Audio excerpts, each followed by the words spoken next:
Magandang araw mga kaibigan. Bigyan natin ng reaction ngayon itong vlog ni Hill Bautista Official. Ang title niya is Martial Law idedeklara para sa Grand Rally ng Iglesia ni Cristo sa Enero 13. Pipigilan?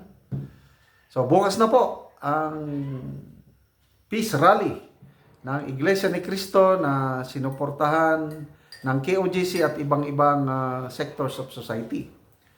So, pag sabing martial law, ako martial law baby ako eh. So, gusto kong magbigay ng reaction, baka naman nakakapagbigay ng alarma itong ganitong ano. So, pakinggan muna natin si Hill Bautista. Ang basihan din niya si Atty. Roque. May basihan ba sila sa kanilang pangamba na baka mag-martial law? Ako, magbibigay ako ng aking opinion mamaya bilang martial law baby o martial law boy. Lumaki ako panahon ng martial law.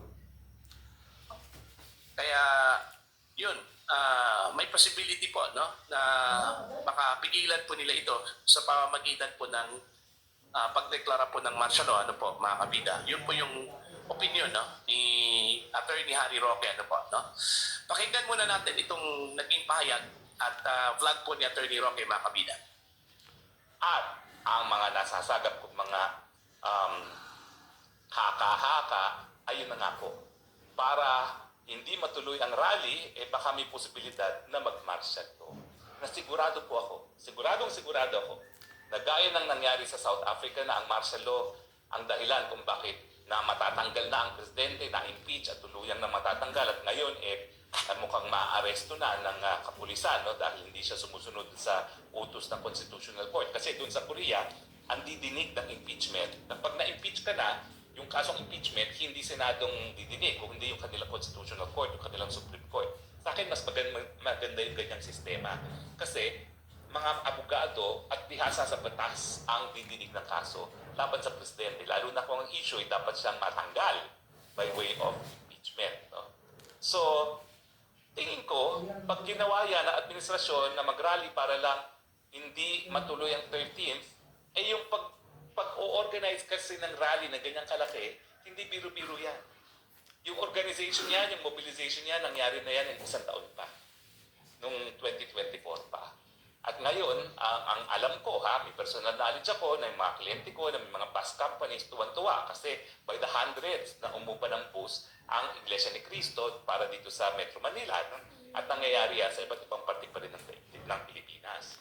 So ibig sabihin, organisado na tayo para sa 13. At kapag sila ay nag-martial law, organisado na tayo para labanan yung deklarasyon ng martial law. At gaya ng nangyari sa South Korea, baka lalong mapabilis pa na maingganyo ang militar na tugunan ng kanilang obligasyon na protektahan ang taong bayan. Ayan po, malinaw doon ho sa kanyang vlog, no, na posible, linawin na po natin, posibleng magdeklara po ng martial law ito hong Marcos admin, ano po, no? Para lang daw pigilan po itong malawakang kilos protesta po, no, ng INC laban po dito sa nalalapit po o nakaambang impeachment, no, laban po kay Vice President Sara Duterte, ano po, mga bida. Pero para sa akin, ano po, sa tingin ko lang, baka siguro nakahaka lang po yun, ano, speculation lang po ni Attorney Roque yun, ano, mga kabida. Kasi unang-una, alam naman po ng Marcos admin kung gaano kalaki yung INC, no. At alam naman po ng admin po, mga kabida, ng Marcos admin na nakakadepende o nagdedepende po yung mga politiko sa INC pagdating ho sa election. And mind you, malapit na po yung election po, at remember, mga kabida, malapit na po yung election, ano, sa Mayo na po, ano. Now, kung gagawin po ito ng INC, kung gagawin po ito, mga kabida, ng Marcos administration, baka tuluyan na pong magalit po itong INC po kay Pangulong Marcos, ano. Alam naman po natin kung ano yung layunin, kung bakit ho magrarally po itong INC, ano. dahil ho, sinusuportahan lang po ng INC yung gusto po ng Pangulo na wag ituloy po itong Okay, so, yan na. Kung ako ang inyong tatanungin, malabo na mag-martial law. Yan ang aking opinion. Yung kay Atty. Roque, haka-haka lang niya yun. Alalahanin natin, ang rally ng Iglesia ni Cristo is in support sa panawagan ng Pangulong Marcos Jr. na huwag nang ituloy ang impeachment dahil hindi nakakatulong sa mamamayang Pilipino. So bakit i-declare ang martial law? So, I don't know kung saan nakuha ni Atty. Roque yung kanyang opinion na baka i-declare ang martial law. Kung ako ang never again to martial law. Kung ako ang inyong tatanungin. Kasi naranasan ko yung martial law years. Although, panahon ng Marcos Senior, to me, personal naging maganda yung epekto ng martial law sa akin kasi naging disiplinado ang tao panahon ng martial law. Kaya ako, wala akong reklamo sa martial law noon dahil nakita ko yung transformation ng Pilipinas. Magulo kasi before martial law, magulo. Ang daming loose firearms, ang daming guns. Magulo ang Pilipinas plus yung insurgency, communist insurgency at saka yung Moro Rebellion, delikado na tayo noon. Kaya to me, justified yung pag-declare ng Marcos Sr. ng martial law to save our republic from the hands of the communist. Yung MNLF noon, kakutsaban nila yan para agawin ang gobyerno, democratic government natin para maghari ang komunista. Kaya ako, pabor ako sa martial law noon.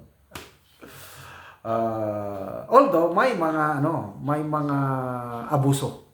Admittedly yan, hindi naging perfect yung martial law. Masyadong napatagal. But now, hindi sapat ang mga kondisyon para mag-martial law. Walang matibay na dahilan para mag-declare ng martial law.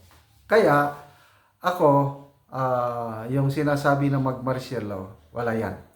Kasi nga, itong rally ng iglesia na ngayon sinusuportahan na ng KOJC at ibang-ibang is tugon sa panawagan ng Pangulo na huwag ituloy ang impeachment. Ang focus natin is yung impeachment. Hindi nakakatulong sa ating bansa ang impeachment ni VP Sara. Yun ang punto ng Pangulong Marcos Jr. At yan naman ang sinusuportahan ng iglesia. So bakit ima-martial law? So malayo. Hindi po against ako sa martial law. Kasi walang magandang maidudulot of course, iba yung martial law noong 2017, yung ISIS, yung kaguluhan sa Mindanao. Ayun ang tunay na martial law. Mindanao martial law lang para makontrol ang situation kasi pag hindi nag-martial law si Pangulong Duterte, delikado yung paglaganap ng Mauti ISIS. Kailangan proteksyonan ng Pangulo, ng gobyerno, ang banta ng terorismo ng Mauti ISIS. So yun, kailangan yung martial law panahon ng Duterte administration. Ngayon, wala akong nakikitang dahilan para mag-martial law. Kaya huwag po tayong matakot kasi pro-Marcos administration itong rally na gagawin ng iglesia. And of course, maliligtas na rin si VP Sara sa impeachment complaint at wala na, parabusan na tayo. Hintayin na lang ng election 2028 kung sino ang malakas, siya ang mananalo. So, excited na ang lahat. Tignan natin ang rally ng Iglesia ni Cristo bukas. Sa dalawang grupo na yan, magsasama yung malaking grupo, INC at saka KOGC plus other sectors of society. So, it's a peace rally, kaya wala dapat ipag-alala ang Marcos administration. Actually, sinusuportahan ng Marcos administration. Nag-declare na nga ng non-working, basta walang trabaho sa Pasay and Manila para So, martial law, no way. No more martial law sa Pilipinas.